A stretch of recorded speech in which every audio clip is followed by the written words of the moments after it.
Pemirsa, Anda kembali menyaksikan Breaking News Misteri Kematian Mirna bersama saya, Kutsia Firdausi. Dan pemirsa, kita akan langsung menuju ke ruang sidang Pengadilan Negeri Jakarta Pusat untuk melihat seperti apakah suasana persidangan di sana.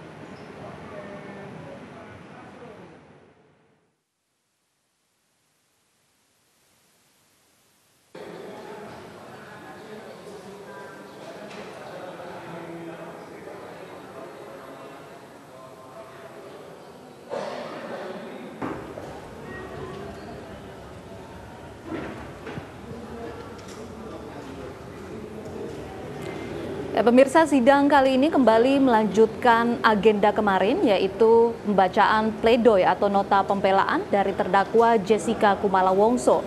Dan seperti terlihat di ruang persidangan saat ini, seluruh unsur persidangan seperti kuasa hukum, jaksa penuntut umum, majelis hakim maupun juga terdakwa Jessica Kumala Wongso sudah berada di ruang sidang.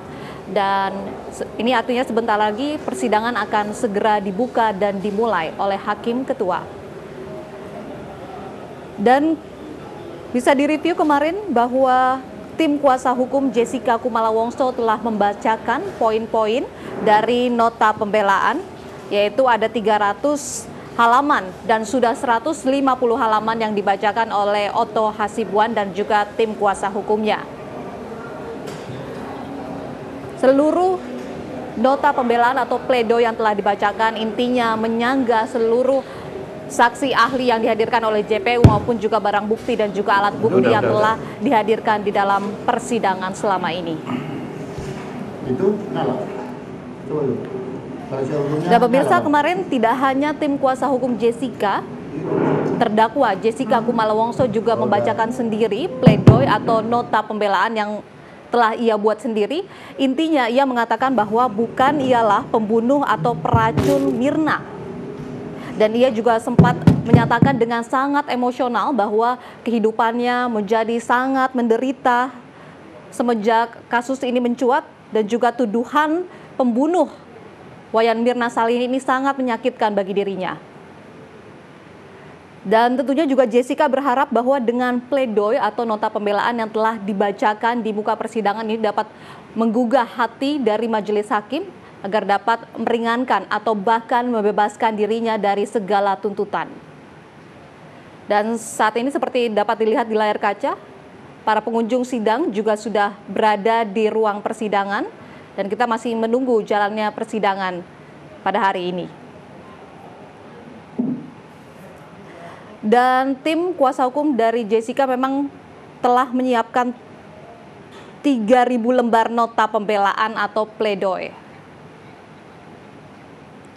Dan saat ini hakim ketua telah membuka atau memulai jalannya persidangan dan kita langsung akan menuju ke ruang persidangan untuk melihat jalannya persidangan pembacaan pledoi kali ini.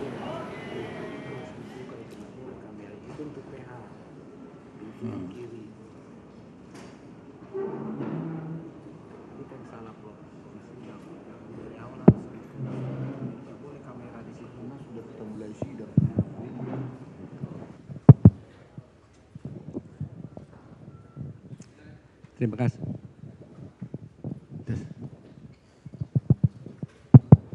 Tes.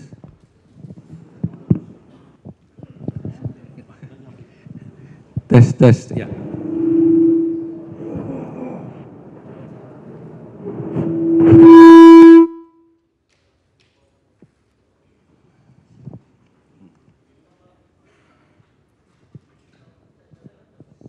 Terima kasih.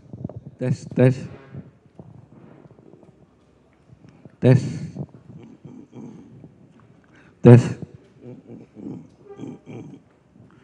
Baik, terima kasih Yang Mulia. Majelis Hakim Mulia dan saudara penuntut umum yang kami hormati dan pengunjung sidang yang berada di sini yang tidak lelah-lelah mengikuti persidangan ini, kami akan melanjutkan pembacaan pledoi kami ini dan memasuki masih keterangan beberapa ahli yang ada. Pertama, kami akan membicarakan tentang ahli kriminologi.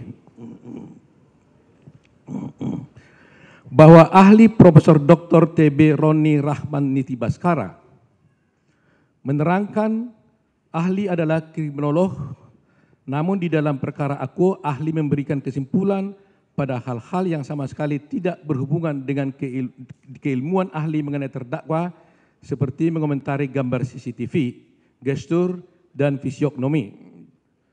Pada kesimpulannya, ahli Roni bahkan dengan berani menyatakan berdasarkan pendekatan fisiognomi dan gestur, Jessica dapat ditarik kesimpulan bahwa terjadi kejahatan yang direncanakan oleh tersangka Jessica Kumolo Wongso. Bahwa ahli Roni dalam memeriksa terdakwa mengatakan informasi mengenai watak keseharian terdakwa seharusnya diperoleh dari dev interview terhadap anggota keluarga, tetangga, teman-teman terdakwa. Namun hal itu belum dilakukan karena terbatasnya waktu. Maka ahli akhirnya mempelajari watak terdakwa dengan ilmu fisiognomi modern, yaitu dengan cara membaca watak terdakwa lewat wajah dan tangan. Ahli Roni juga mempelajari watak terdakwa dari gestur terdakwa. Inilah yang kami katakan pada bab-bab sebelumnya, di mana terdakwa telah dijerat dengan cara menggunakan teori fisiognomi yang hanya digunakan dengan cara membaca wajah dan mengabaikan seluruh ketentuan-ketentuan yang ada dalam KUHP.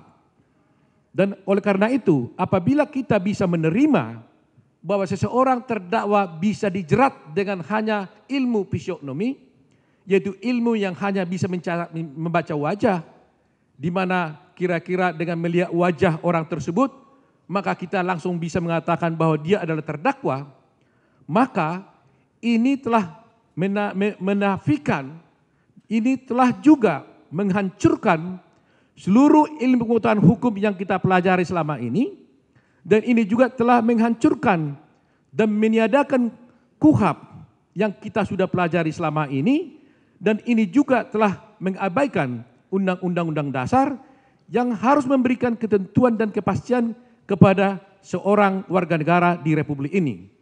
Dan inilah yang kami sampaikan kekecewaan kami kepada penuntut umum, di mana mengapa sampai penuntut umum dengan teganya menggunakan teori fisiognomi hanya untuk menjerat terdakwa, padahal ada ilmu-ilmu lain, ilmu-ilmu objektif yang ada di dalam KUHP, yang ada di dalam ilmu patologi, ilmu kedokteran, ilmu toksologi, yang bisa digunakan untuk bisa membuktikan tentang kesalahan terdakwa tanpa harus menggunakan ilmu fisiognomi yang ada sejak abad 6 sebelum Masehi dan telah ditinggalkan mulai di abad 18 ketika itu Lombroso melalui menggunakannya pada teori Bond Criminal Theory. Selanjutnya, ahli Roni juga menonton rekaman CCTV lalu menyimpulkan perilaku orang-orang tersebut dan melihat tayangan CCTV tersebut seperti misalnya jam 17, 18.10 Hani berlari-lari kecil. Langkah kakinya seperti happy feet, sedikit meloncat-loncat, menghampiri dan memeluk erat Jessica. Tubuh dirapatkan, sebagian besar tubuhnya menyatu dengan Jessica. Jam 17, 18.10, sedangkan Mirna hanya memeluk Jessica dengan satu tangan yang mengelus-ngelus punggungnya, tetapi ia memberi jarak. Ia tidak memeluk erat Jessica dan menyatukan kedua tubuh sebagaimana halnya Hani. Inilah hal-hal yang tidak bisa diterima secara pengetahuan hukum, pendapat-pendapat yang disampaikan oleh Profesor Roni tersebut. Bahwa selanjutnya, ahli Eva Ahjani Julfa, ahli psikologi Dewi Tafiana Walida, ahli psikologi Agus Mauludi menyatakan fisiognomi dan gestur bukanlah ilmu. Dan kami menyatakannya itu adalah pseudoscience. Ahli Dewi Tafiana Walida menyatakan perilaku dan gestur adalah dua hal yang berbeda. Gestur Ahli Agus Maulud